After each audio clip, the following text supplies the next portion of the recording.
Okay, are we live?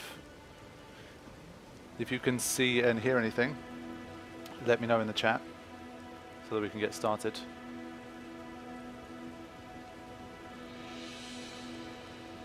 Okay, yes, we have liftoff. Welcome everyone to this live stream. I've already done a little test before starting this, but just to confirm that everything's working okay, just let me know if you can hear my commentary okay and the game isn't too loud or the game isn't muted or anything like that.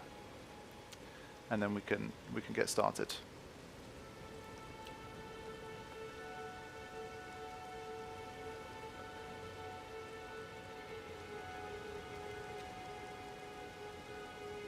Okay, sounds good.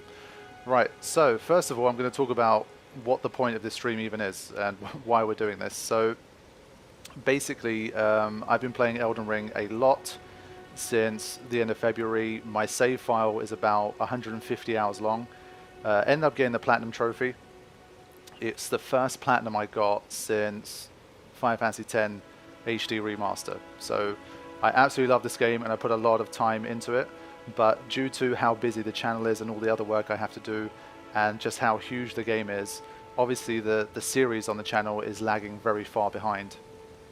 And so I think for anyone that's been following the series or that's already completed the game, so that people don't have to wait until the final episode is out before they see everything or before they hear what I think about the game, I wanted to just take some time to kind of hang out with you guys. For anyone that's interested in the game or my run of the game, how it went, any questions you have about the run, anything I can show you using this particular save, and we can just basically talk about Elden Ring and hang out for a bit on the channel. So that's the goal here. So of course that means that there's going to be spoilers to do with the game. It's not exactly a very story heavy game, so in terms of major story stuff, yes, it will be spoiled, but it's not exactly a massive story game anyway. But yeah, if you absolutely don't want to be spoiled at all about the game and about the playthrough, like what's to come in terms of like how do certain bosses go or anything like that, then you should probably stop watching at this point. But if you don't mind too much, if you're not going to play the game anyway, or even if you are playing or you're going to play, you're not too worried about that stuff, then we can hang out and enjoy a bit of Elden Ring. It's nice to stream something a bit different for a change on the channel. It's literally, this might be the first non-Final Fantasy X stream that I've ever done. I'm trying to think, have I ever streamed another game before? Like I've streamed news stuff, like Final Fantasy VII Remake news and stuff that we got, or Final Fantasy 16 or something like that. But I think this is the first like non-Final Fantasy X stream.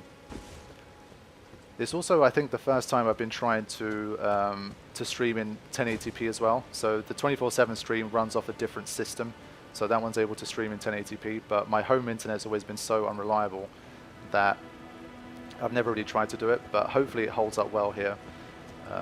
And we managed to have a hiccup-free session. So if the stream ever like freezes or it goes at any point, just let me know in the chat, because I don't have the preview on. I'm just looking at the game screen and the chat.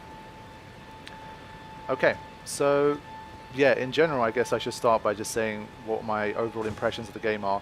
And like in the chat, if you're curious about anything specific, you want me to show you anything, or you want to talk about anything, then I'm happy to discuss it.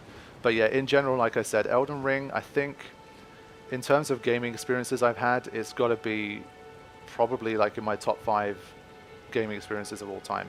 It was incredible. It was the type of experience that I have never really ever had before. And I think for me it was extra satisfying because before Elden Ring came out, once I heard that it was coming out and the hype was building for it, I thought to myself, I am 100% going to cover this game at release, because FromSoft has been on such a incredible streak the last like 10 years or 7 years or however long it is, that I've always missed the boat. So with Bloodborne, I started it maybe 2 or 3 years after the game came out. When Sekiro came out, I missed the release for that. Dark Souls 3, I never played. So for this one, I was like, I'm not going to miss it, because these games tend to always be special, and a lot of people love them, and I want to be a part of that whole thing as well. And to be honest, it was the best decision I made, because so much of my enjoyment was tied to the way in which the entire gaming community enjoyed it all at the same time. And so in the chat we have Indubitable Wordsmith and we have KH Mixer H. The two of them together, basically independently of each other, they were also playing through the game the same time that I was, and we were constantly just talking about the game and what we were discovering and how we were playing the game, and just discussing like builds, strategies, ideas, and all that kind of stuff. And it was just, for me, I've never really done that with a game to that extent. And we literally spent the best part of maybe 2 months just like all just chatting about the game constantly and discovering it together. And so that for me already made it different to pretty much anything I'd ever played before. So shout out to those two in the chat. It was such a pleasure to play this game with you guys as well in that sense, because it was just something really unique. So that already set this experience apart. And then of course it's just the sheer addictiveness of the game. I've not been hooked onto a game like this in pretty much forever. I just couldn't get enough. I just wanted to keep going back to it. I had the longest sessions I pretty much ever recorded for any game with this one.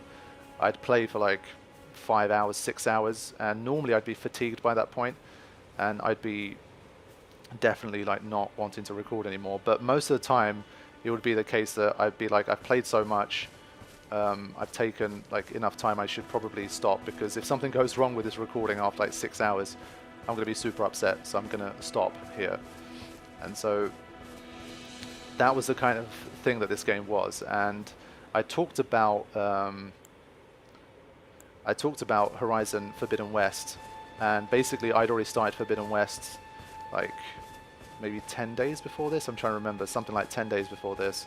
And I was trying to do both concurrently, and I completely failed because this game just completely took over. It was just so addictive and so immersive in a whole different way for a whole different reason than Forbidden West was. And I just couldn't do both at the same time. I had to pour all of my time and attention into Elden Ring until it was finished. And so, given the fact that I really like Horizon Forbidden West, I'm still playing it now actually. I really enjoyed the game, but this game completely took over that one as well. So that should put it into perspective, like the different levels of immersion and enjoyment that I got out of it. In fact, it's been so tough to come back to this now, because I've been on Forbidden West now for like the last 2 weeks or something. I literally don't remember like some of the buttons and stuff, because some of them are very similar and some of them are quite different. It's really weird. I definitely couldn't have done both games at the same time, recording wise. It was just a bit too much. So yes, welcome to everybody in the chat. Thank you for hanging out. So what kind of stuff can I talk about? The first thing I guess I can show you guys is you can see the status of my character upon completion of the game. So this is all going to be stuff that of course you're going to see many months into the future, but this is like an early preview of what you're going to see. So level 156, all the way up that far. I mean, I really didn't think that I was going to push the levels that far, but like Indubitable Wordsmith, for example, he was quite far ahead of me. And when he started talking about the kind of levels that he was at, I was like, oh shit, like, I wonder if I'm going to get that far too. And turns out that I did. And so you can see the kind of stat distributions that I have. And with this one, I think one of the most interesting things about the game was just the sheer level of freedom that you have to pretty much do it whatever way you want. There's just so many different ways to play this game. And that was something that was kind of almost a bit overwhelming at times, but it was also really interesting to me, because there almost was no right or wrong answer. There were certain things that were definitely more OP than others, but like if you look at my stats, for example, they're fairly balanced. I was much more magic heavy at the start. If you guys have been watching along with the LP so far, I was pushing magic a lot more at the start, because I really loved the idea of having the longer range sort of abilities. And even like there was even a little bit of stealth elements and that kind of thing. And so I was playing it a different way for like the first 20, 30, 50 hours. And then as time went on, I started to kind of discover different weapons and play the game a different way. And so if you look at the stats now, look at my intelligence stat. It's all the way down at 14. So previously it was one of the first stats I ended up pushing, but obviously over time you start to work with different things and you realize that certain things you enjoy more. And so this ended up being my stat distribution. For those of you who don't know, later on in the game you have the opportunity to basically change your stats however you want them. So if I have level 156, I can go to Renala and I can redistribute my stats, so I can change my build whenever I want. So that was definitely something I did. So you can head here to do that basically. Press the touchpad on the status screen. Hold on.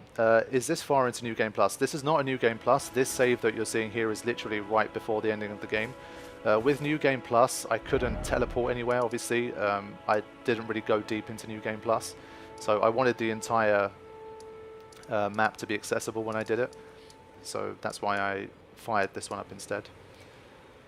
Press the touchpad on the status screen. Yeah, you were talking about like the explanation thing. You can see different explanations of what the things do. This took me a while to find as well. I wasn't aware of this, but it's nice that it shows you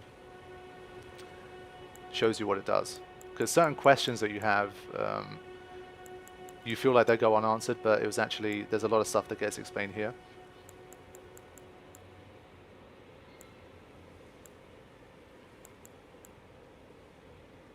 So yeah, as Carl's saying, it's definitely useful, and it took me a long time to find, but it's that kind of game. I literally found the tutorial of the game after like 20 hours. It was that kind of run.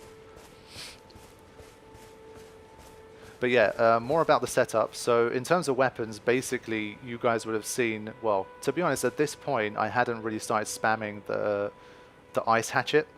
I actually discovered that pretty much blind and on my own. It ended up becoming infamous for being a really broken weapon, and I believe like the first speed runs of the game ended up being using this a lot.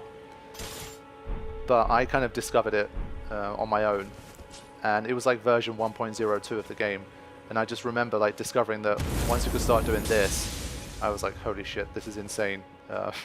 I definitely started to use it a lot. So I use this for a lot of my playthrough, because especially for people like me that aren't really up close melee fighter types, I always try to keep my distance and kind of roll away and look for windows to do this and then run again. It was, once I discovered that, like for my playthrough, it was super helpful. And then of course later on I found out, oh shit, like this ended up being one of the most OP moves in the game and everyone knows about it. And it had to be nerfed in a later patch because it was so OP.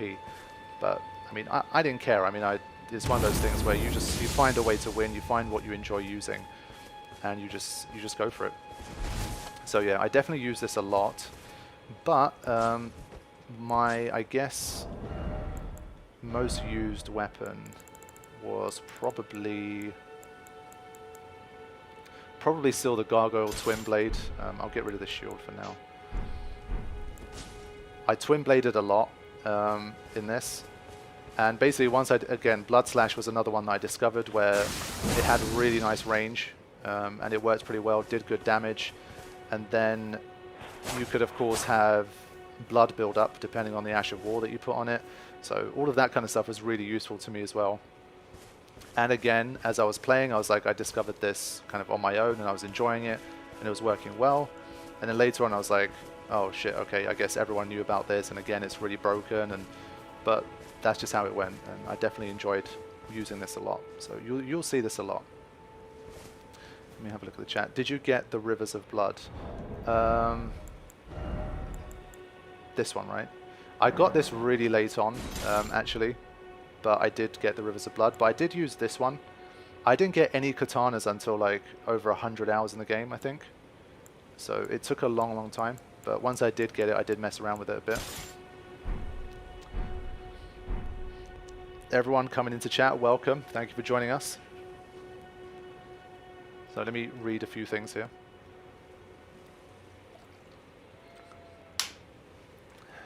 Even post-nerf, Hoarfrost Stomp is still pretty good. Yeah, It's definitely still pretty good. Once it got nerfed, I did some tests. For you guys that will be watching the rest of the LP, I think I beat Radahn on 1.03. So it was quite late on. I think I was maybe like 80 hours in or something like that. So I used the kind of OP version, and then after it got nerfed, I was thinking, oh shit, like I'm not going to be able to use it at all anymore. But honestly, it still works pretty nice. It's not as broken, but I still think it's very useful, for sure. So I did use that. Blood Slash used throughout the run was really good. Yeah, Blood Slash was definitely one of my favorites, and you will see it and continue to see it a lot in the playthrough. But this particular weapon here was the one that I ended up spamming the most for the end game. This one is the Blasphemy Sword, and you get this from the serpent guy, what's his name? Rykard. You get this from Rykard. And the Taker's Flame move was something I really loved using because it has so much range. So this is Taker's Flame for anyone who hasn't seen it yet. Again, a bit of a preview if you're just watching the LP and you don't know what's to come. Look at that range. It's got beautiful range, it looks super cool, and it hits very hard. So you can imagine that a lot of the battles later on was me kind of just doing a lot of this, trying to stay alive, and then you find a window to attack, and then you just go bang, do big damage, do this again. You get the idea. So it was a lot of that later on, but you kind of find what works for you, and you find a rhythm, and that's what you tend to play with. And again, it was super interesting because, again, the people that were playing the game along with me, I was telling them, yeah, I'm using this sword, it's super useful, I've been finding it much easier with this sword. And pretty much none of them use this sword that I know of. So you guys in the chat, like especially KH and Wordsmith and Psych as well. Welcome, Psych. Psych was another of my friends that was playing the game alongside me. So we got to chat a lot with him as well. But I don't think any of those guys use this sword particularly much. So that's what I mean. There was just so much variation that everyone had fairly different builds. And that's part of what made it so fun to talk about and stuff as well. What else? So the Precursor, the reason why I thought the Blasphemous Blade would be really good is because once I defeated Black Blade Kindred, I got... which one was his? There's just... you end up getting so many swords in this game, it's ridiculous. Yeah, I think you get Gargoyle's Black Blade, that's the one. So this was the move, this was the sword that I used for a little while as well. And this one has like a wax corpse cutter move. You can't see it now because I don't have the attributes for it, but it's like a similar deal to Taker's Flame. And so this was the first time I discovered that move, and I was like, yeah, this is good. Because it's got like, it's versatile enough to still swing around fairly quickly. So it's not like a colossal sword where it feels so heavy, and it still has like a nice rangy, pretty powerful move to go with it. So yeah, I end up settling on the Blasphemous Blade because of the physical plus fire, and of course Taker's Flame gives you back HP as well. It's really good. It's the LeBron James of swords. Yes, the ultimate all-rounder. You already finished in your playthrough, it seems like you were nowhere near the end yet. So that's the reason I'm doing this stream, because I have to edit a lot of the videos and upload them according to a schedule. That's just how I run the channel. And so when the game is massive like this, and there's 2 other concurrent games, it takes a long time for me to upload them. So I wanted people to have a chance to see this stuff and not really have to wait for it. So the fact that you're mid-rolling with all that armor on tells me you pumped endurance out of a bunch of talismans at some point in the run. Yeah, so again, one of the funniest things, of course, early on, people watching the LP would have noticed, was that I wasn't aware of the whole rolling situation. It wasn't a thing in Bloodborne, the fat rolling thing. And so I was just like confused, thinking like, why am I so slow? I didn't even realize. But then I was like, okay, I needed to fix this. So, in terms of stats, I end up boosting my endurance to around these kind of levels. I definitely put more into it at the time. But what ended up working better, I think, was talismans. So I pretty much use this talisman throughout. It's very useful. It ups the limit by a long way. So at endurance 35, if you take that away, I think you lose a lot of options. You pretty much have to go like single sword. If it's like a bigger sword, you have to go like single sword and shield or something. If you want to go for, if you want to stay medium load with a big armor, or you have to go light armor, more swords or whatever. So yeah, that's how I ended up doing it. I think your series is about 200 parts. Yeah, it's gonna be absolutely massive. It really will be. Level 156. You've been going in. Tell me about it. I went in like a fashion I didn't think that I would with this game. It really blew me away. Is that a pot on his head? So one of the more interesting things I found was this thing on my head. So silver tier mask. This one was super nice because it's one of the rare things that actually ups your arcane stat by a long way. So as you can see, it ups it by a total of 8. And so that means that even when you have base arcane, I could use some moves that were useful to me. So one of the things I did do was make use of Scarlet Rot, and that's a really horrible status that when it hits you, it's so horrible that once I started being able to use it, I was like, I'm definitely gonna make use of this. I'm tired of being on the receiving end. If I can afflict it on bosses, I'm definitely gonna do that. So there was a dragon move that's like a dragon rot breath or something, and it needs 14 arcane. And so with this equipped, even if I don't up my arcane stat at all, I can just use that. So it was a nice way of doing that without having to waste any stat points on arcane. So let's read some more stuffs. Did you fight Melania? Yes, I did. I definitely fought Melania. Melania was absolutely horrible. I guess as a talking point, I can start to discuss some of the worst, well, hardest bosses I encountered in the game relative to my skill level, I guess, and maybe it was a bad matchup for my build. So I made a little bit of a list here. The first one, of course, is Margit. You guys would have all seen in the LP. That was like a real grind to try and defeat that guy. It was horrible. It was a grind that I imposed on myself, really. I could have, of course, carried on sort of learning more about the game and going back and exploring more and doing all of those things. But I don't know, I felt like the time had come. I really wanted to just sort of bang my head against the wall until I beat Margit. And I did my best with it, but Margit was horrific for me. It was really tough. But then, after that, it started to open up a bit, and you guys would have seen that after Margit, nothing really stonewalled me as hard until much later in the game. So Margit was definitely horrible. Crucible Knight whooped my ass a lot early on. Crucible Knight, I really had to sort of... It's such a simple boss, but you have to really learn how to defeat that guy. And once I defeated Crucible Knight, I felt like that was sort of an end of a chapter almost. I did start to get a little bit better and more optimized once I started learning how to beat enemies like Crucible Knight. Now, the next one you're going to see in the LP where I got stonewalled, I think you're not going to be surprised by this, but it's going to be Radahn. Radahn absolutely crushed me. Again, version 1.02 Radahn, so the pre-nerf Radahn. I heard that he got a little bit nerfed later on. That was a horrific boss. I tried to, again, as you guys have generally seen, I tend to try and not summon too much, and against Radahn, I did my best to sort of beat him one-on-one solo, and I think you guys can imagine, if you know anything about Radahn, especially the non-nerfed version, you're not getting very far against Radahn trying to go one-on-one unless you're like a really, you know, hardcore, like high-level player. And so I got stubborn with it, and I tried my best to beat Radahn one-on-one, gave it a lot of attempts, couldn't get there.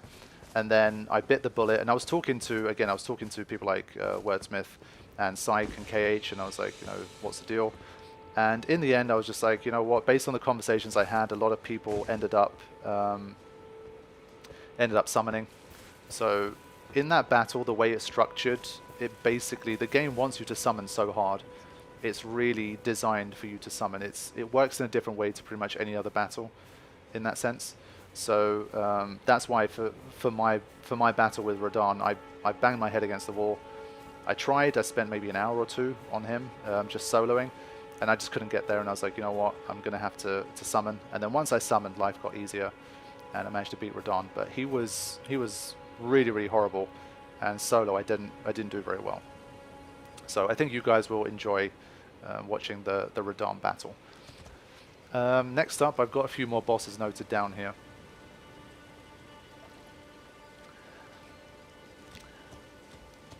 The next one, I had a tough time against Astal, the natural born of the void, I think was the name. That enemy design was so cool, that boss battle arena, and that design when I first went in, it was so impressive and it looked so cool, but the boss battle was very tough to start with. And for the first one that I met, the easier one I guess, I needed summons in the end. I couldn't defeat it without summons, and so I used summons for that one as well. Very hard boss, but one of the coolest bosses in the game, I think. Really, really fun, and definitely had a good time with that. Let me hang out in a bit of a different area, actually. Let me show you, for those of you guys that want to see a bit of a different sort of aesthetic. Yeah, we can go here. Astal is the best boss in the game, in my opinion. Yeah, it's definitely one of the best. It's really, really good. Did you wind up using Spirit Ashes throughout the game or mostly co-op with other players? Yeah, so that's a good question. When I say summon in my, like in this video and in my playthrough, I'm talking about using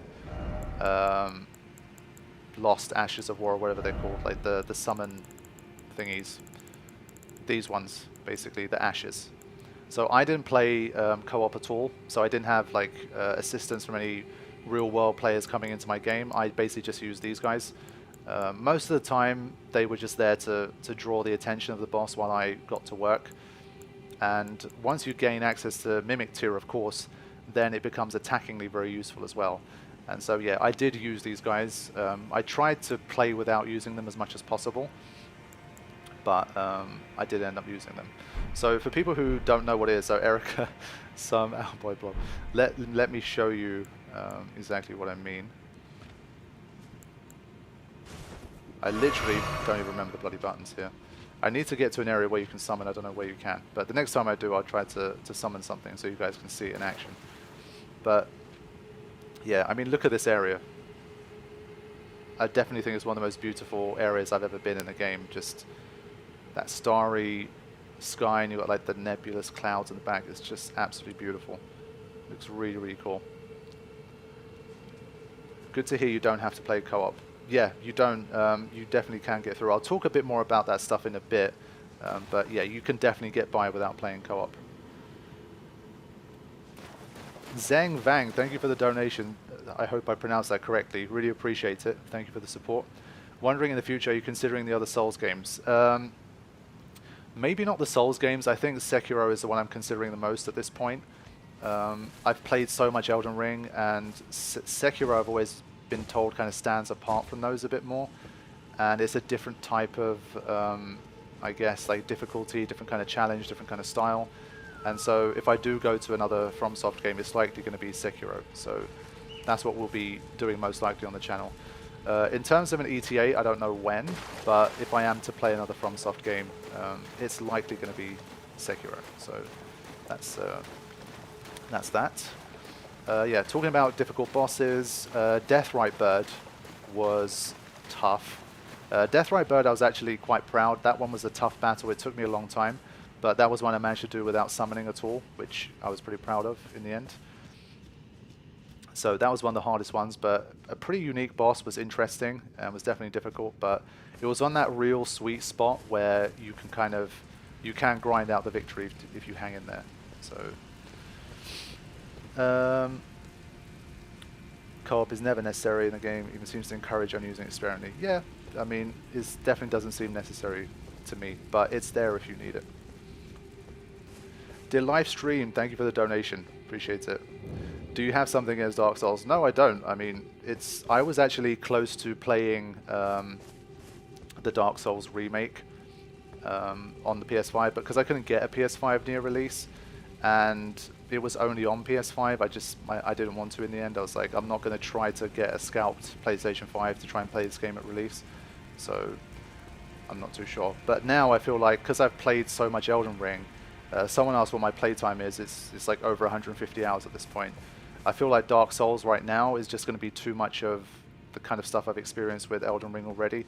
I'm burnt out from this style personally, so I won't be playing Dark Souls anytime soon. It's not because I have something against it, it's more because I always just miss the boat with it, and I ended up just... Elden Ring was like the right game at the right time, so yeah, I mean, I could definitely in the future, especially once it's been like a few years since I played Elden Ring, I could definitely give it a go, but that's the general idea. Oh boy. Yeah, this place is a bit of a pain because you got the bow and arrow guys, so it's not a great place for casual strolling around. I wish there was a way you could kind of just casually stroll around and not have anyone mess with you, but there you go. I am OP at this stage. This is what 150 hours in Elden Ring looks like. If they come out with DLC, will you circle back? Of course, yeah. DLC, my guess is it won't come out in like the next 2 months or something, or 3 months or whatever. It will take a while. So I think if they ever do it, and I think there's definitely a strong chance they would, then I'm definitely down for more Elden Ring in DLC form, for sure. Yeah, I'm not going to go too far along there, there's a lot of shit. Okay, bosses, I'm continuing along the list. Malekith. Malekith was a difficult boss. The second form, obviously, not like the beast clergyman form, but when the switch happens, I was struggling to dodge. Like there was a few attacks that I just could not dodge from Malekith, no matter how hard I tried. It was very, very difficult. And that one was still one where I ended up actually winning without summoning, I believe. I'm like 95% sure I beat it without using an Ash of War or whatever it's called. Yeah, that one was definitely difficult. Really cool boss design though, and I love the armor that it gives too. But because Radahn's armor is generally such a good all-rounder, I try to use as many Radahn parts as I can, provided I can stay medium load. So yeah, Malekith was definitely tough. You can look forward to that. That was another battle where, again, like it was a lot of trying to find windows to use Taker's Flame, because Malekith's HP isn't the highest, and so that was the kind of one weakness that it had. My favorite Ash of War, that's a good question. Let me show you the ones that I powered up and that I did actually use. So of course Mimic Tear, this is one I held off on until much later because I had heard that Mimic Tear was broken. But I did end up using a little bit nearer the end, and we'll talk about that as well. But you get a lot of them in this game. So for anyone curious as to how many you get, I'm pretty sure I'm missing a bunch, of course. This isn't like 100% completion, I think. But you get plenty to choose from. So the primary ones I used early on was the wolves. I always enjoyed having the wolves around. They were that good mix of, you have 3 of them, so of course they can kind of spread out, and it's less likely to just be sort of one-hit KO wipeouts happening. Yeah, Spirit Ashes, that's the word. There's so many different bloody words that I mix them up. Yeah, so I used this one early on. They got pretty decent HP as well, and they can survive for quite long, so they were good. These guys end up using actually quite a lot. These guys, as you might imagine, because they have pretty big shields and there's like 5 of them, they were pretty good for absorbing certain types of damage.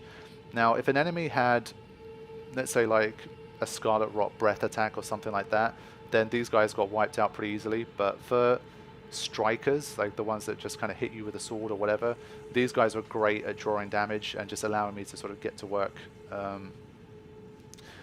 in the game. So that's another one I used.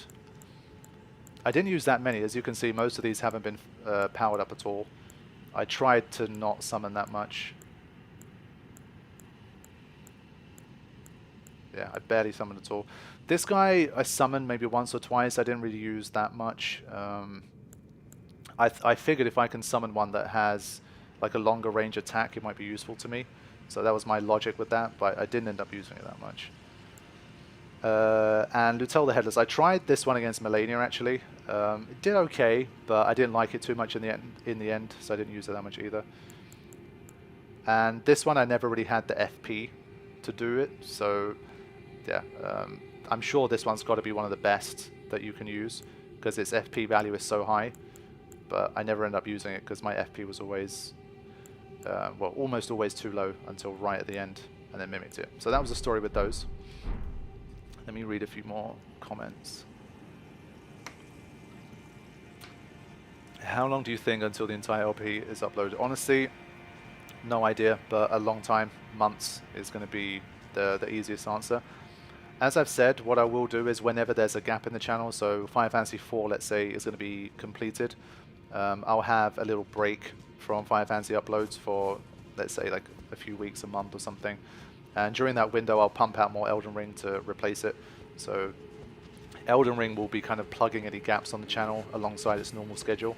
So hopefully it will end up being completed. And if there is like a major game coming and I still have a lot of things on the channel, I might just sort of really figure out another way to just pump out everything and not have it overlap too much with other series. So we'll see. The Shield Boys, I have seen solo the final boss with just PC as a healer. Whoa, that's crazy. There is only one question that matters. Would you like to revive the Spectral Steed? Cost one flash of Crimson Tears. Yeah, I definitely liked using the Steed. It was definitely helpful, especially against dragons and stuff. There was a lot of battles where I like tactical dismounted and stuff. Black Tish is broken. I can imagine. I mean, based on that FP count. That being said, it actually reminded me of another boss that I found tough. What was its name? There were just so many bosses and so many areas in this game, I just forget them all. The one that... Electo, basically. The one that you fight here, like the hardest ever goal, Ringleader's ever goal.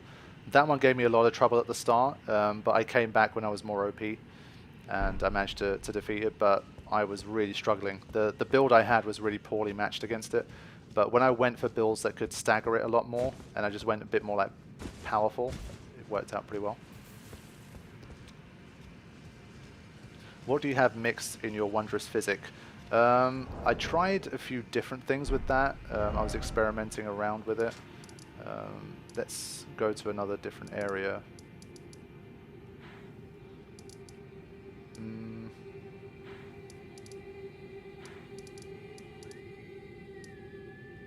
Let me go here. We can check what I had mixed. There was a few different things I used. I didn't use that many things, but we can check what I used last. I don't remember at this stage.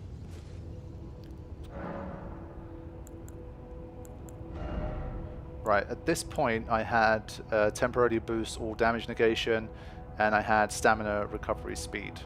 Because obviously doing a lot of, well, trying to do a lot of evasion, rolling, holding up my shield to take hits, that kind of thing. I ended up using these quite a bit. Sometimes I just did this to help me potentially survive like back-to-back hits, that kind of thing. What else? I didn't really use a lot of FP related stuff, I think. Maybe this, like early on I used a bit more of that. But most of this stuff I didn't really end up using. I found a few that I liked and I kind of stuck to it. I don't actually know what these do. Are these basically just like, they just do damage? I never end up testing. What's your favorite dungeon or area to explore and your least favorite? I loved the Siofra region that I showed was absolutely immense. I really enjoyed that the first time. I think the capital was definitely really cool. Caelid, in terms of just how scary and challenging it felt at the earlier stages of the game, was really cool. I thought Caria Manor, man. I thought Caria Manor was awesome. Let me show you guys. I think I'm going to get there soon, actually, in the LP. but I want to show you guys the vibe in case you haven't seen it yet. This place is creepy as heck. I remember like not being very powerful at all here, and just kind of bricking it, because look at these horrible looking hands around here. They're just lurking everywhere. It's misty, it's foggy, it's dangerous, and there's traps, and there's all kinds of things. It's a really horrible area, but in like a really cool way. I really enjoyed this bit. It was really tense, and I found it difficult. But the hands were one of the worst, most annoying, like, not bosses, but regular enemies in the game. Horrible. Let me summon my Mimic tier, though. Let's kick some butt. You guys can see this guy in action now. This is one of the few areas I didn't explore fully. But yeah, I mean now, of course, because I'm OP, I should be fine, he says, famous last words. But so like this guy, for example, if you don't spot it, let's see if the summon can fall into the trap. Oh, he already knows. Wow. Okay, alright. Yeah, so that's what the Mimic tier can do. It's basically another you. And it's cool because if you have multiple weapons, your Mimic can use that one, and then you can switch to the other one. And you can just kick butt together. Something my friend pointed out to me is that the hands might be Rykard's somehow. They have the same rings, and Rykard's hands have multiple fingers. Yeah, that's something that I got shown later on as well. That was really cool. But yeah, the Mimic just absolutely destroys everything. But look at that. You see, almost fell into the trap. But yeah, at this stage I'm so OP that I don't need to do anything in these areas.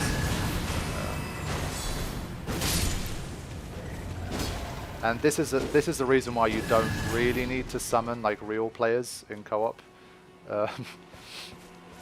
You can get by if your summon is good. Oh, there you go. I got caught this time. But look at how little damage I took there. Did you see that? Nothing. Now, another reason I used this blade was because, if you notice, my HP just went straight back to full. And that's because obviously you gain a little bit of HP from each enemy defeated. But every time I believe my Mimic defeats an enemy, I get the HP back.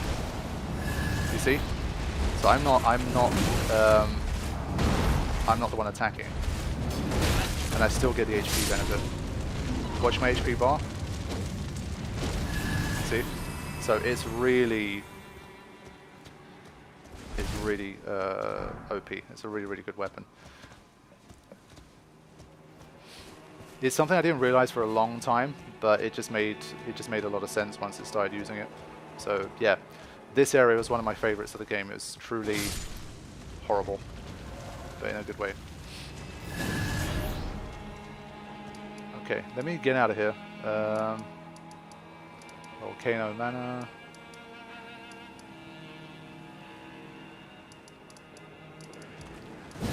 Oh god, something came.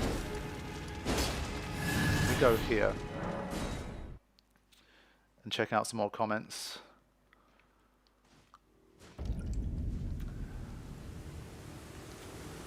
These are the areas which show how good From Software is. Just the atmosphere reminds me of Latria, which is still the creepiest place in any game movie.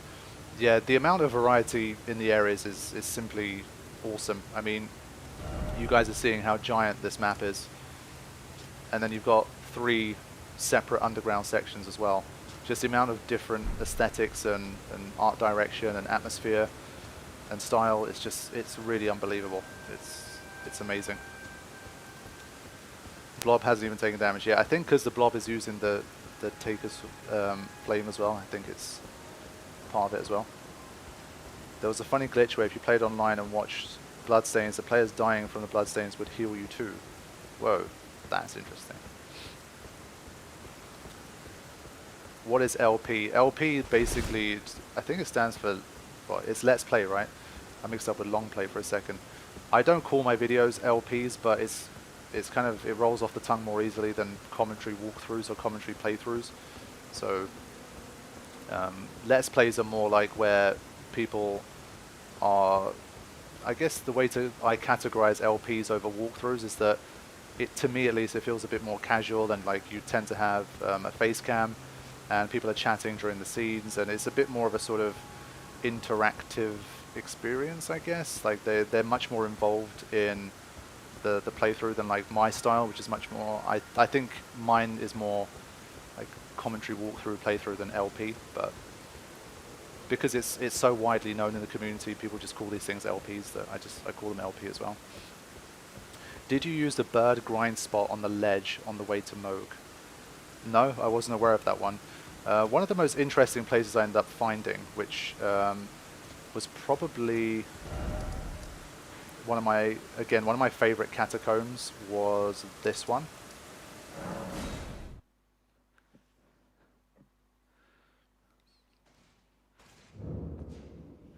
So, Dead Catacombs, the first time I arrived here was pretty much after I beat Radahn, I believe.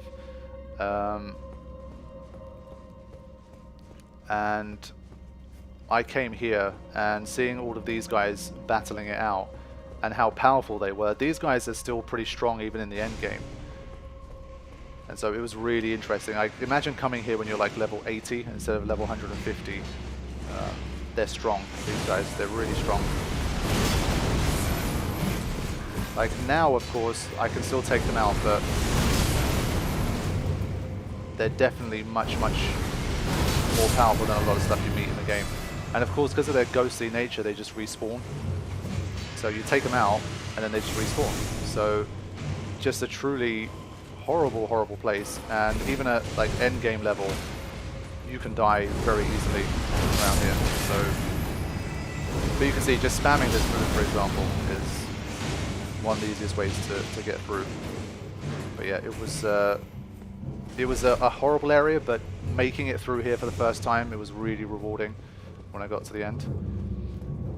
There's archer guys and stuff in here as well, like Darren in the chat has pointed out. It's you guys will enjoy the episode when I come here in the playthrough. It's really something. What's your favorite area music? Honestly, I actually enjoyed the Capital a lot. There was just something about the Capital's atmosphere that I really loved. What's a good part of it to go to? The music in the Capital at times even remind me a bit of like Ghost of Tsushima vibes. It was really nice. So yeah, the music here I thought was really nice.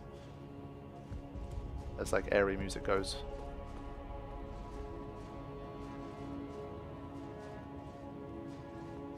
The devs say the recommended level for Caelid is 30. That's bullshit. That's total bullshit. That's like New Game Plus. If you already know the game well, then maybe yes, but there is no way on a first blind run level 30 is recommended for that area. I mean, I was hanging around there and getting my ass beat at level 30, but I don't know.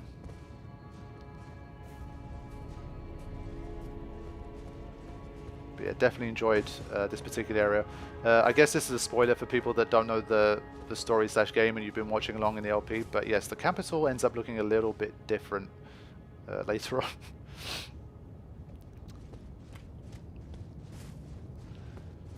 So yeah, I was talking about bosses, and I'm gonna get to the worst of the worst. So yeah, the boss that took me the longest was Moog. I know like Melania is one of the like main showstoppers in the game, but Moog absolutely destroyed me. Moog, I don't know why. I definitely spoke to people who found Moog relatively easy, but it was probably a bit of a build mismatch maybe, or a style mismatch. I could not beat Moog without a summon, no matter how hard I tried. I spent, because I think I was like level maybe 130, 140 kind of range, so I think I had the levels for it, but I just didn't optimize a build that worked really well for him, and Moog absolutely crushed me, and I found it extremely, extremely difficult. That second form especially, I couldn't find an answer for it. I think I spent, must have been about 3 or 4 hours on it, just non-stop, just trying to beat him without using a summon, and I just couldn't manage it. And so, yeah, once I got the summon out, then it worked.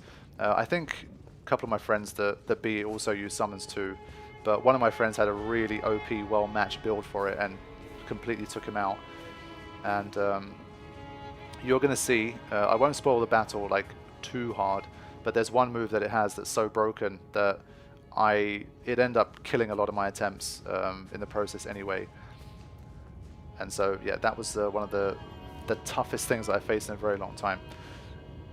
Yeah, so KevMate has said, did you get the flask tier that cancels his phase change damage, Moog? I mean, no, I didn't. Again, it was a blind run, so I didn't really go online and look up strategies to beat Moog, or like builds to beat Moog, or whatever it was. I was just like, with whatever build I have right now, I'm going to try to, you know, find a way through. And I just couldn't do it. So I had to admit defeat on that one. And I summoned my Mimic tier, but when I did that, it was over in like 5 or 10 minutes. So I just chugged all my flasks. Yeah, that's what I did too. So you have a relatively limited number of flasks anyway, and of course you have to survive in a battle where you're facing a character that has a lot of HP, and so losing 3 of your flasks for pretty much nothing was just getting too much. But once I got the Mimic tier out, it was literally maybe like 3 to 5 attempts, and it was pretty easy in the end. But with no summons, I couldn't do it.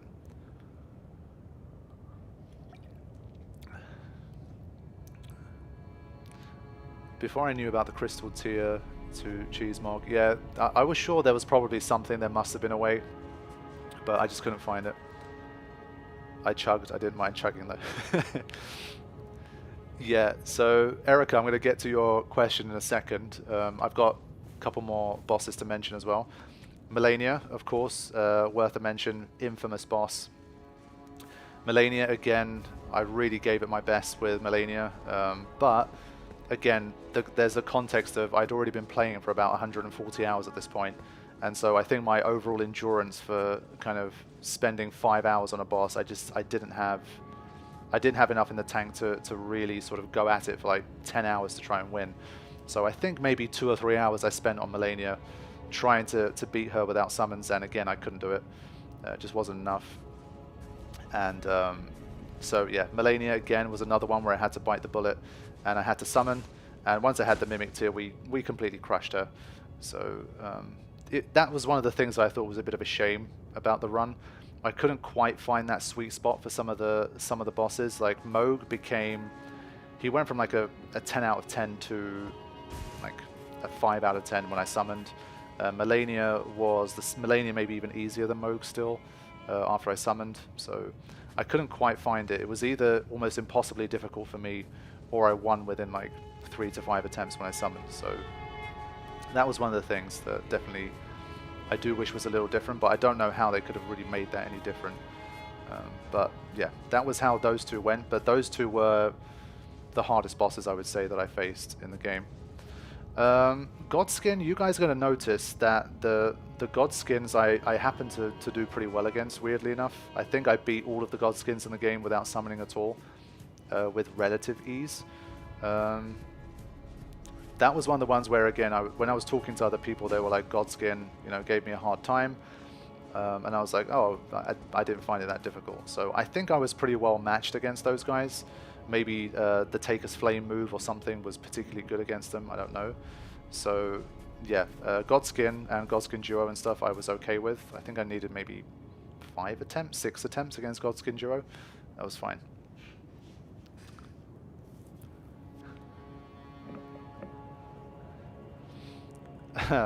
Did you find some Final Fantasy references in the game, like the Burial Watchdog kind of resembles half Kate Sith, half Red 13? I think that's a little bit of a stretch. I'm not sure I found many Final Fantasy references. And Moog/Mog, yeah, okay, I guess. Yeah, Josh, aka Wordsmith, definitely had a tough time with Melania as well, but I feel you. Melania was definitely very tough. Melania was one of those where once the battle was done and I completed the game, I started to look up how people do it, and I just got so upset because I was just like, come on man, like how can you guys defeat Melania so easily? Like it's just not fair. And then you realize that these guys are just so insanely skilled and have put in so much practice that they make it look easy, but it's incredibly difficult what they're doing, but they just make it look easy. I was seeing like level 1 Wretch solo versus Melania, and I was like, oh, for God's sake, like come on man, like I gave everything I had with a build basically like this, like 4 hours, and I couldn't win at all. And this guy was like a level 1 and just like slapped her to death, or like used a big club or something. And I was just like, come on, man. But that's the way these games go, man. The ceiling for like skill and experience is so insanely high that stuff that you feel is almost impossible. Like you'll see me many times in the run where I'll say like, come on, man, this is impossible. Or I'll say, there's just no way you can dodge this. And of course, that's like a reflex reaction to coming up against something that you just can't deal with. And then you obviously see people doing what you say is impossible. You're like, okay, maybe it's not so impossible. You just gotta get good and learn. So it really is a learning game. It really is.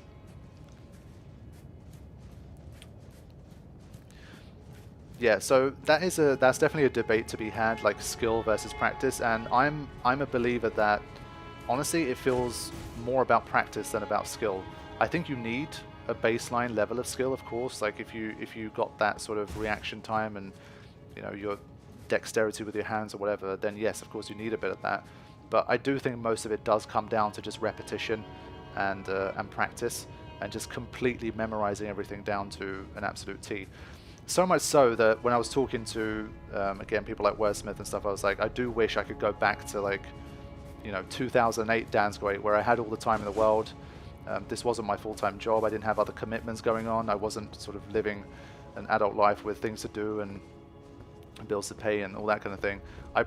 This is the kind of game where I would have been inspired by people doing those level 1 retch runs, and I'd be like, I want to get that good. I want to practice and be good enough to defeat this game like that. I'd be trying to learn how to beat Melania with like a level 1 retch if I was like 16. That's the kind of thing I'd get obsessed by, I think, and just be like, I got to do this. And so, but nowadays it's just too out of reach. The time investment I'd need to do it, it's just too much. Like I just don't have the time for those things anymore. But yeah, it's amazing to see what people can do to the game when they have enough experience to kind of, I guess, break it in that way. If patience, memorization, and pattern recognition are skill, then it's skill. Yeah, 100%. But there's no denying that there is some reaction time type stuff involved as well. I mean, if you're trying to dodge like Melania's, like the flurry, the triple flurry move that she does, you can't tell me that there's no skill involved in that. Like there's definitely skill involved. So I think it's definitely a mix of both, but I think it's less skill than people might think when they're actually watching it, I would say. But yeah, that's why I kind of took solace in that in a way, because I was like, everyone's doing the best they can with these runs, and I think for anyone that's saying that, oh, you did it this way, because of course there was a lot of discourse online about, if you're using X, Y, and Z, that means you didn't play the game properly, or it means you suck, or that, this, that kind of thing. Honestly, once you play these games, you just really don't care about those things, and you just play the game the way you want to. And Elden Ring is so good at that. And I think it's one of its biggest strengths. It just lets you play the game the way you want to play, and however you find satisfaction the best. Like if you're grinding hard against something, like those battles that I'm talking about with Moog, Melania, Margit, Radahn, it was pretty much always my choice. The reason those took so long, and I collectively took probably over 10 hours on those bosses, was because I chose to do that. I could have gone back, I could have gained higher levels, I could have changed my build, I could have tried like something else, I could have summoned, I could have done co-op, there's so many things I could have done that I chose not to do, and that was just for my own satisfaction, so that if I did win, I'd feel like either I'd win without it and I'd feel like a great sense of satisfaction, or when I did win using those, I'd feel like, well, I gave it my all without it, and at least now I feel satisfied that I gave it my best shot. And so either way, it was kind of a win-win for me, and that's the way I kind of approached the game when I was playing. But yeah, finally, boss worth talking about was, of course, the finale. And the finale was a bit of a mixed bag for me. Radagon was, in my opinion, a really cool boss, and I was left a little bit frustrated that they kind of turned him into like an intermediate phase boss. I really wish they expanded Radagon a little bit more to make him a fully fledged boss on his own, then give us like a grace or like a save or something between that and the final boss. Like having it back to back with the final boss I didn't particularly like. And I know they wanted to do that to sort of make it more challenging and that kind of thing, but I feel like Radagon got a little bit wasted by that. And so it made the final bit a bit frustrating, because every time you went to fight the Elden Beast again, you had to defeat Radagon again, and he was pretty tough, like, so it made repeat attempts much more draining to try and beat him every time. And so it would have been nice if I think Radagon was like a more fully fledged individual boss, and then Elden Beast was its own fully fledged boss at the end as well. So that's how I felt about that. For the Elden Beast, again, same story, because it was taking a long time to beat Radagon and get repeat attempts in on the final boss.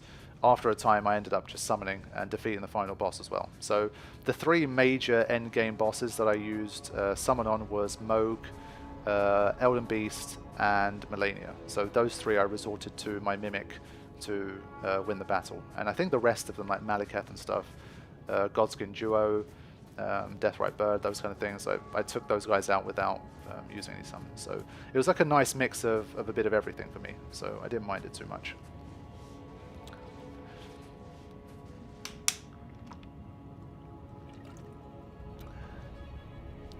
This game is amazing. I platinumed it. It was one of the hardest platinums I've gotten, as it required so much work. Radon was a punk boss, but the rest was awesome. Yeah, Radon was a horror. I've talked about him already, so I won't go back on that again.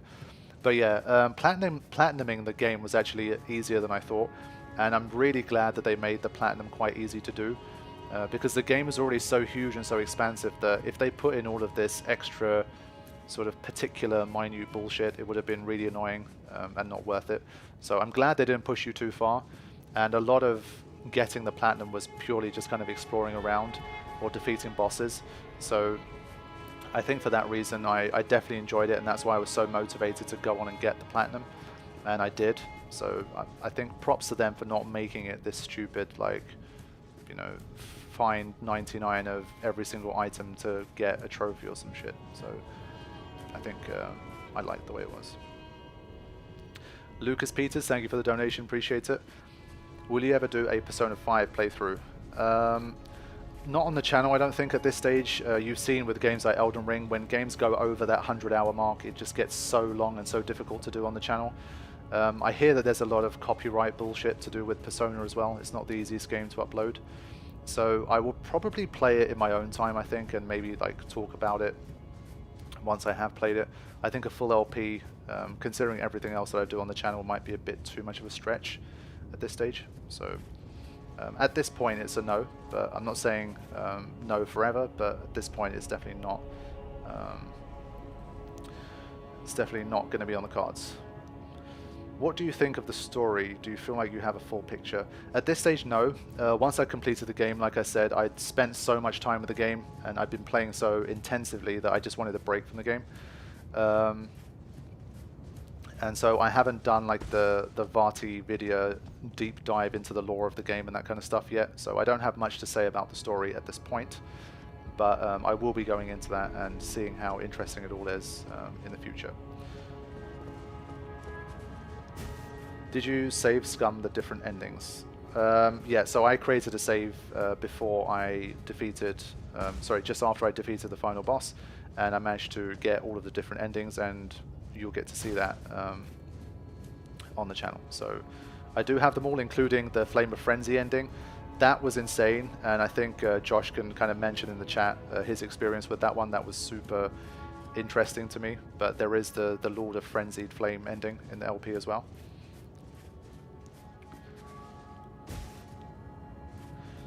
Oh no, thank you for the donation, really appreciate it.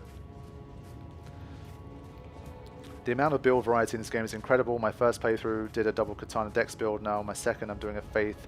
Yeah, so again, Wordsmith, after he did his first run of the game, he literally pretty much immediately started a magic only build, which was super interesting, and he basically ended up completing the game with a full magic build afterwards as well. So Mike, like you say, the variety is absolutely amazing, and just chatting to different players, especially on their first playthrough, you're going to get such a feeling for how differently people approach the game. It was so interesting, and so I definitely agree with that.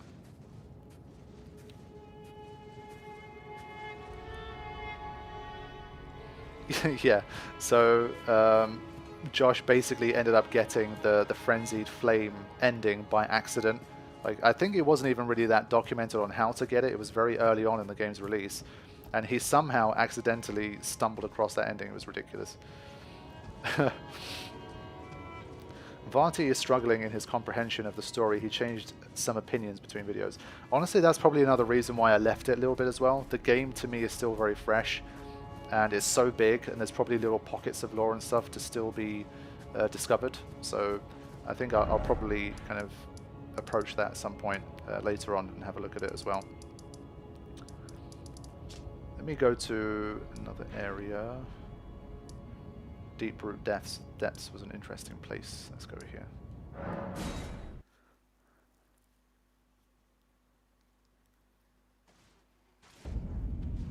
Man, what I would give to raise my memory and play the game again.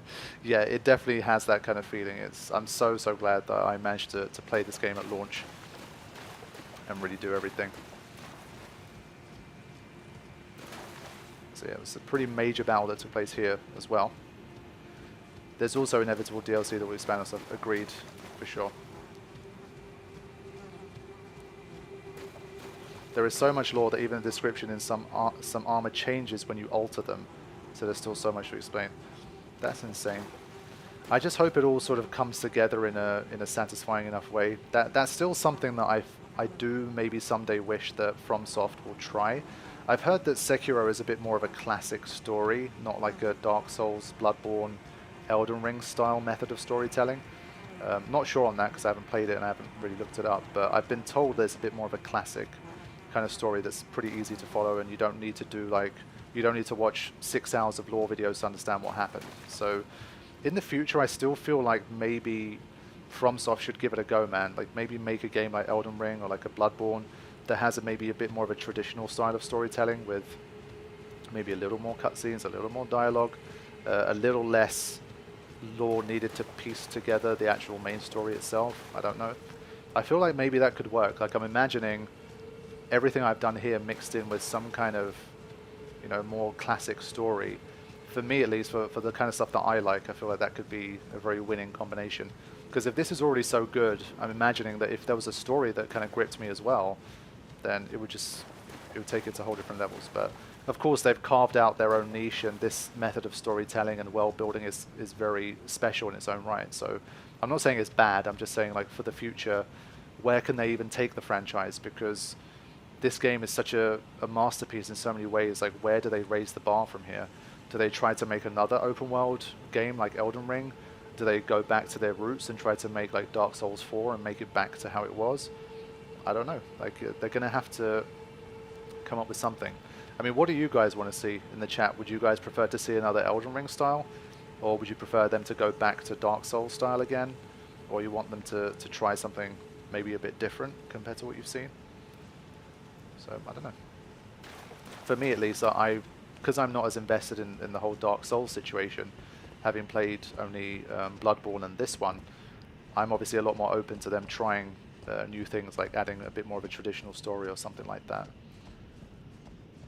But yeah, obviously for me, I'm biased because I come from a different kind of background in terms of what I like to play and stuff. Have you tried any PvP since you completed the game? I had a little taste of PvP and I didn't like it. I feel like PvP, especially at this stage, would be so optimized that everyone would have these super OP builds that just crush everyone in PvP. And if you don't have one of those, you're going to get wrecked. I wanted to do some of the side questing and some of the NPC quests. So there was... shit, I always forget their names. The guy that says... Vare, that's the one. I wanted to do his one, and to do his one you have to go online and do a little bit of PvP, I believe. And yeah, you'll see how that went in the playthrough. You can imagine it didn't get great. it didn't go so well. Not gonna lie, anything from Software drops I'll buy. Haven't been disappointed so far. Yeah, I've been talking to people again about the streak that FromSoft are on, where if we look back from 2015 to the games that they've made since then, it's absolutely incredible what they've put out in the last 7 years. It's just like hit after hit after hit. Um, it's unbelievable. It really is. I don't know how long that streak can continue. It's going to end at some point, but it's just been amazing. It really has. Even the ones I haven't played, I mean, I've heard they're amazing, like Dark Souls 3, very like acclaimed, great. Sekiro, amazing as well. Like in 7 years, I don't know how they managed all of that stuff. I really don't. I don't get the argument that they need to improve Elden Ring graphics. Art direction second to none. Yeah, art direction I think is on point. I don't have any problems with that. Graphics, I definitely think they could take it up a notch. I mean, I've mentioned it a few times playing Forbidden West. Forbidden West is visually a better game, but is its art direction better? That's obviously much more up for debate. But in terms of like the way things look, I think, you know, like this stuff, for example, it's not quite there. But honestly, it wasn't something that lowered my appreciation of the game at all. It really was pretty much a non-factor. It wasn't like a negative for me at all.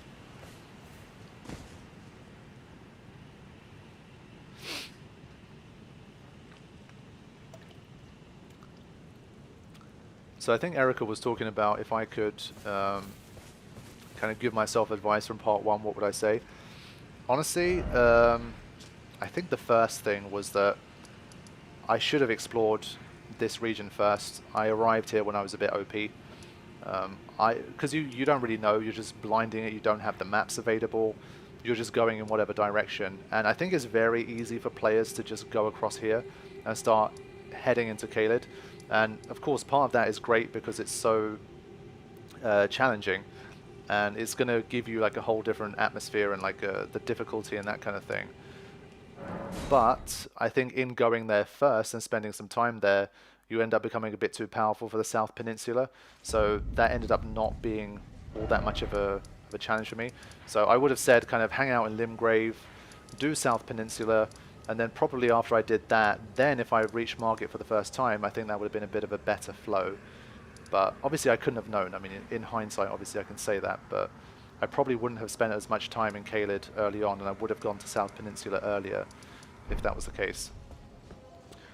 Other than that, honestly, I'm fairly happy with how I played it. I mean,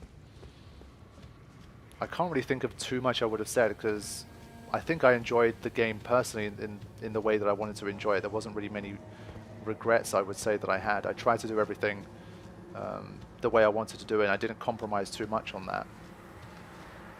But yeah, I think that was like one of the sort of major things. Of course, you know, not being afraid to use like the tools that the game gives you, that kind of thing. Obviously learning to check your weight early on. These are all just very basic things, but I think that's just part of the charm of the playthrough though. I mean, I was literally, I remember the first time I realized I was fat rolling, and then there was a thing where I was like, I got the quick step Ash of War, and I was like, maybe I should just use this to speed up. So I was like heavy load plus quick step. And so that was kind of like a cool strategy or idea. Like it wasn't going to be something I could use long term, but I don't know, it makes you kind of think outside the box and think in a different way and that kind of thing. So I don't know, I think even the things that didn't go so well in the playthrough, for me, I wouldn't take any of it back. It was just like, it was just part of the journey. And so again, I think that's part of the reason I love the game so much. It's just, I barely have any regrets in how I played it. I played it my way, and I definitely enjoy it. Yeah, like I say, PvP I'm not really interested in. I'm always an offline player anyway, and especially at this stage, I think everyone's just got their OP builds for PvP, and you probably just get crushed within seconds as soon as you end up there. Look at those landmarks and points of interest and distance, and remember that every one of them is explorable with 1 or 2 exceptions. Did you get the Bloodhound step? I did, and I remember using it a few times, I think. Not like a huge amount, but I did use it a little bit early on.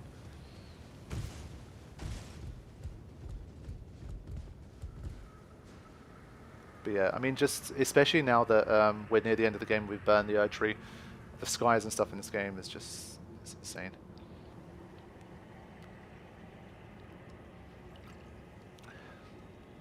Yeah, I think Carl is right at the start. But again, it's not something that I personally regret because it allowed me to play in multiple different styles. So at the start of the game, I was kind of playing a little bit like almost like an MGS game or like a Tomb Raider game, where I was kind of like crawling around and just trying to see if I can catch someone unawares and just like hit them from behind or hit them with a spell. And so I was doing a lot of that. But to be honest, that's the way I wanted to play it, and that I think being able to do that gave me a little bit more confidence. So even though it's a wimpy defensive style of play, I think having that as a crutch, especially in a game that you anticipate to be very challenging, I think is it was helpful, and it got me to learn some spells and to play in a different way. But it did turn into a bit more of a traditional kind of, well, you can see the build. I mean, it turned into much more of a power build later on. But early on, I think especially for like the first 60, 70 hours or so, I think there was a lot of, it was much more of a hybrid build, and then it did start to turn into more of a raw power build. Moonstar42, thank you for the donation. Appreciate the support.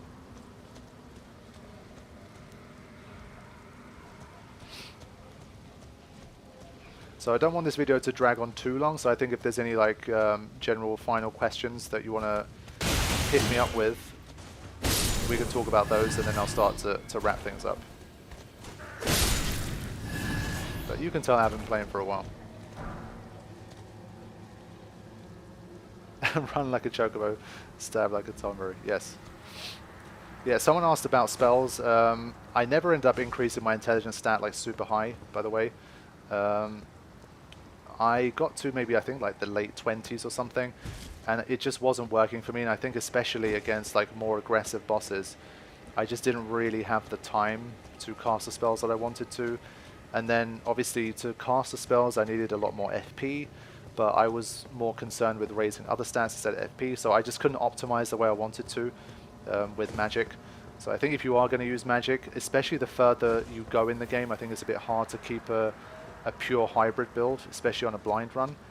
So I think eventually you kind of have to choose to either fully focus on one or the other. The only thing I end up doing, I guess, I use Rock Sling quite a lot later on because it had a pretty good sort of knockdown effect on enemies.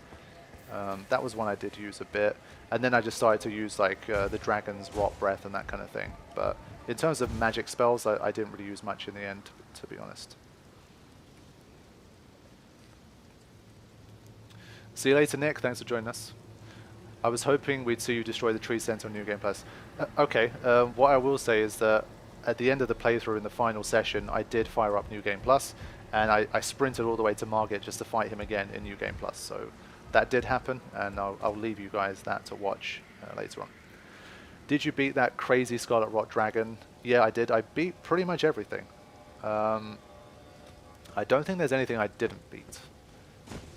I'm pretty sure every single like significant boss, maybe there's some smaller minor bosses that I didn't defeat early on, I'm not sure, but I'm pretty sure I beat everything.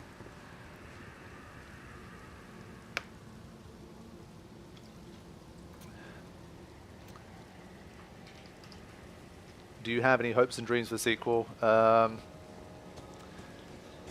Like I say, I really don't know. I don't know where they're going to go from here.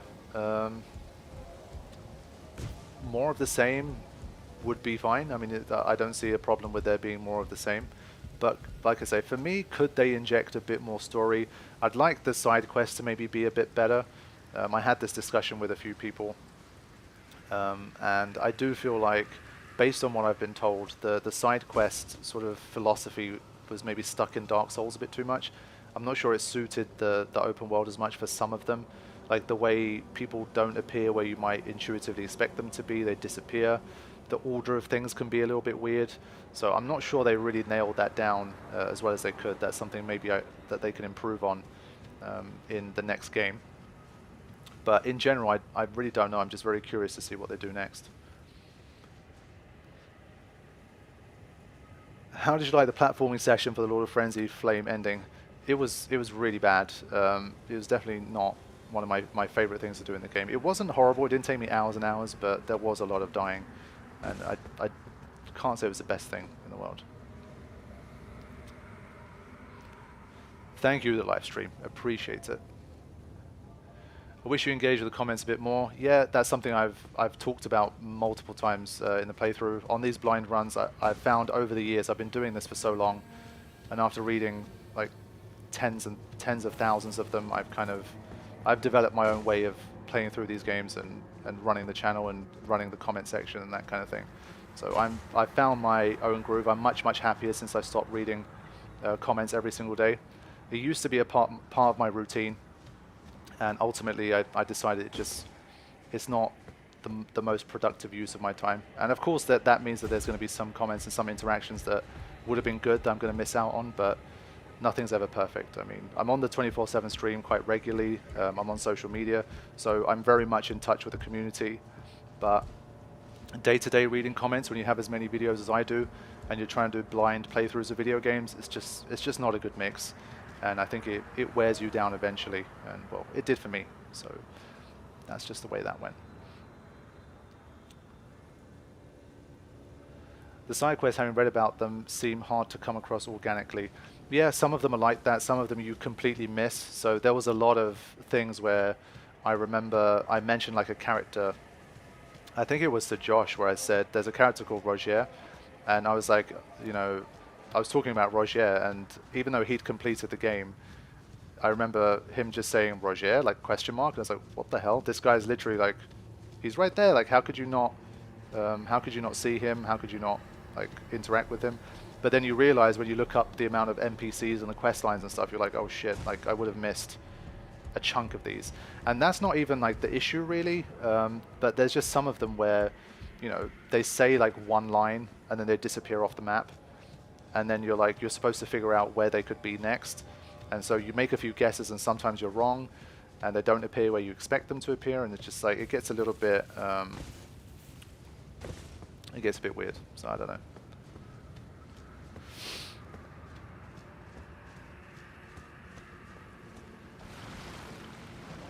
Love your presentation, requirements to join as a sub. Oh, I'm sorry. But I wanted to do this primarily to chat to the people that's already watching the content, to give them a preview of what the rest of the playthrough is going to be like, and to kind of talk about that stuff. So I wanted to primarily aim this at people that's already watching stuff on the channel, and I'm hoping that those people would have been subbed anyway.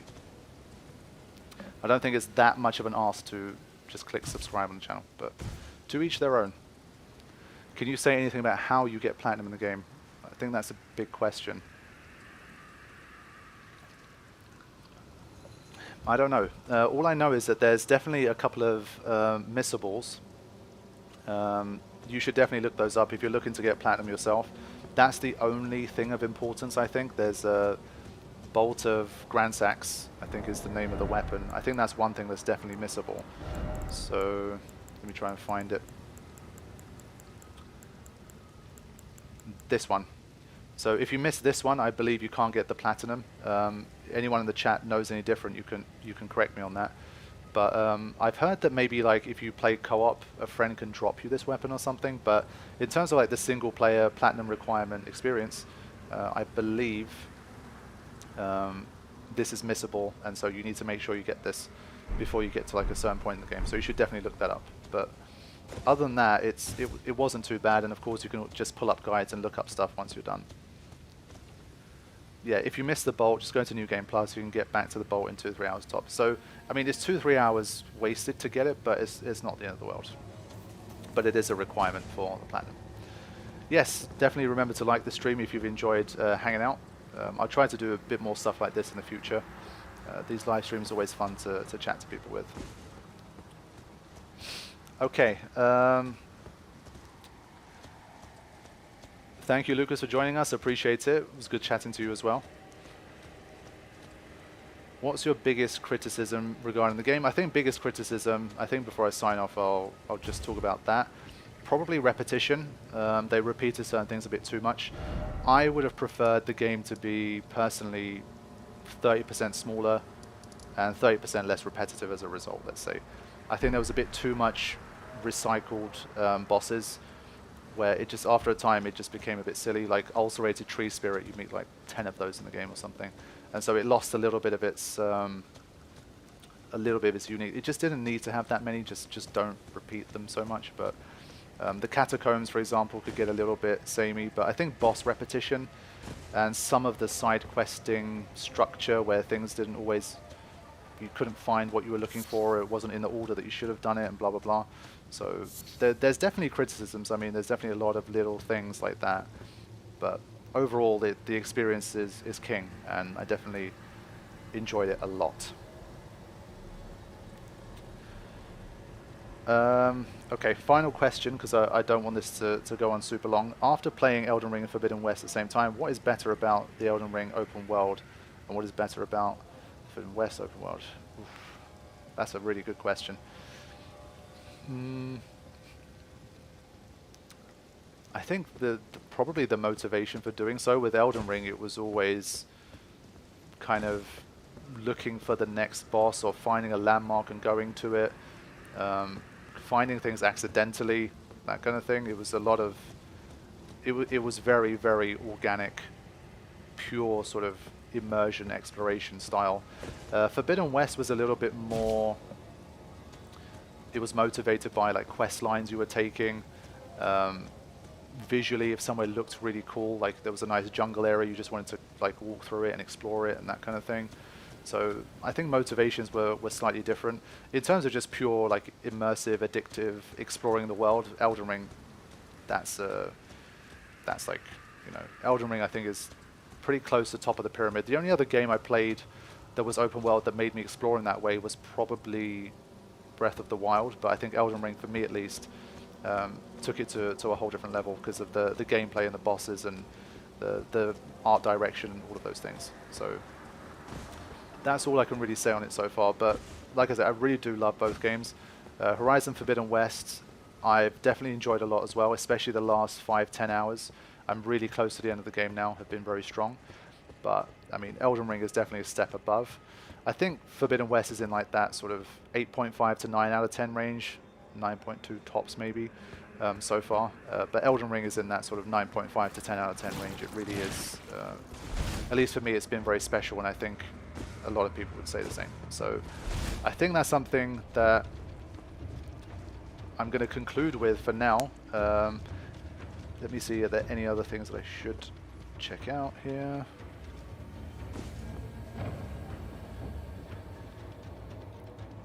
Yeah, Elden Ring, recycle 20 bosses. Yeah, I mean, I think a lot of people seem to agree with that too. So I'm sure that's something that they can do better on the next one, and we'll hopefully get an even better game than this one. I don't know if that's possible.